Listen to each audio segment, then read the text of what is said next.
Wednesday of the 13th week in Ordinary Time. A reading from the book of Genesis.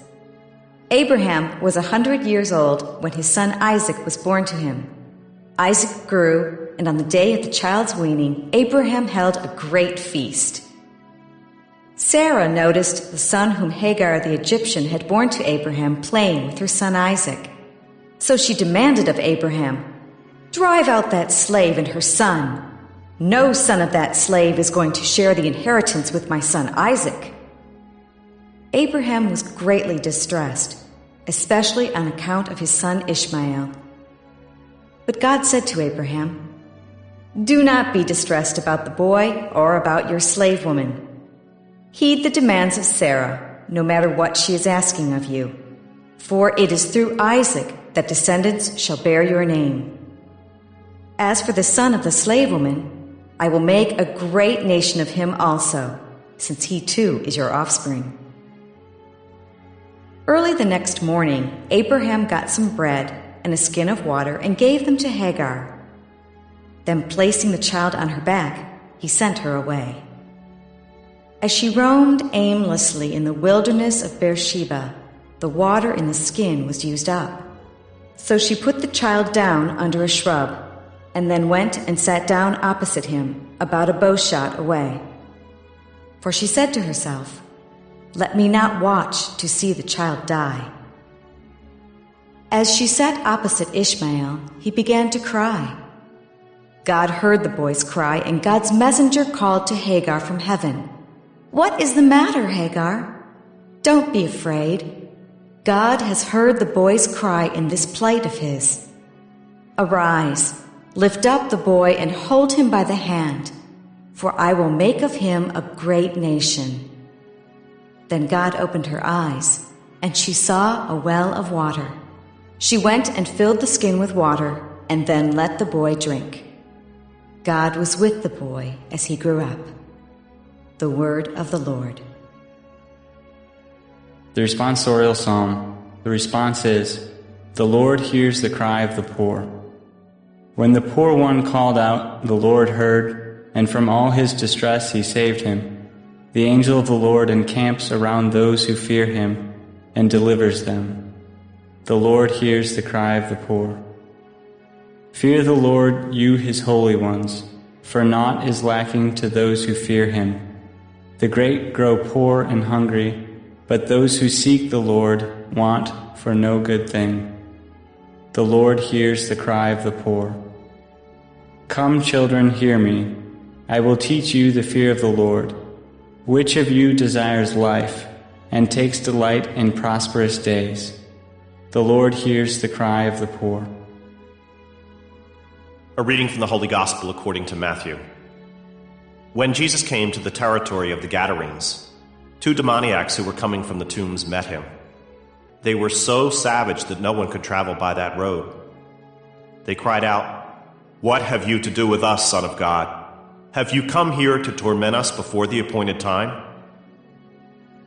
Some distance away, a herd of many swine was feeding.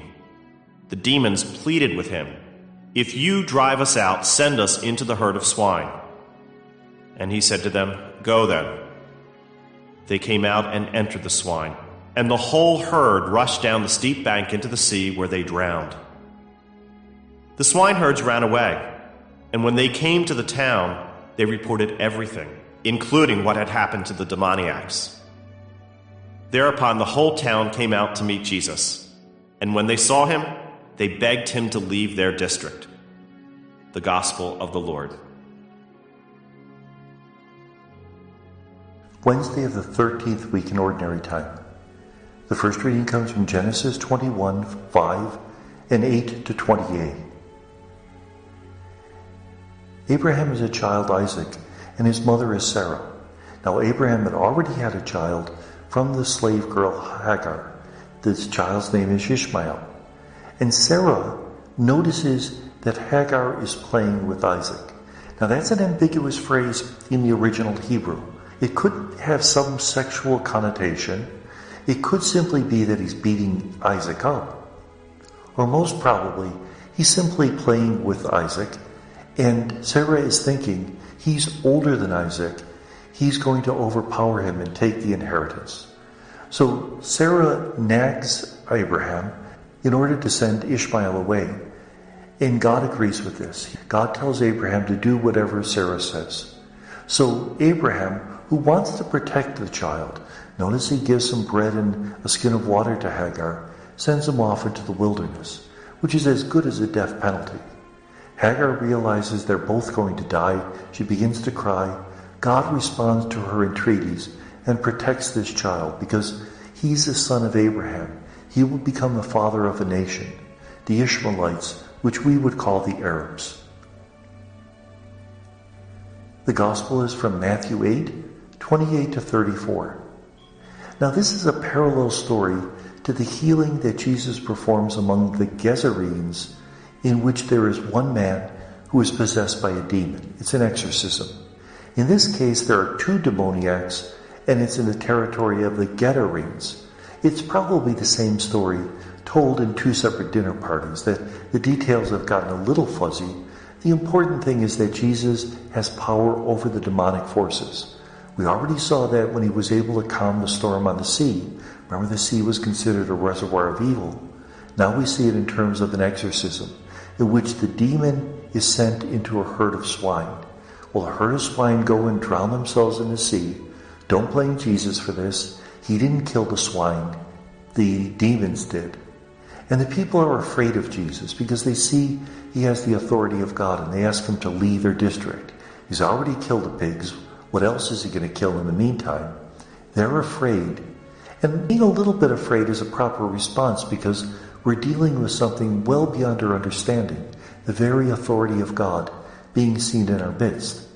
Usually, though, when there's an expression of the holy, there are two reactions. One of them is fear, but the other is attraction. These people don't seem to be able to pull that second reaction off, to want Jesus to stay in their midst, even though they're a little bit afraid of him. Rather, they send him away.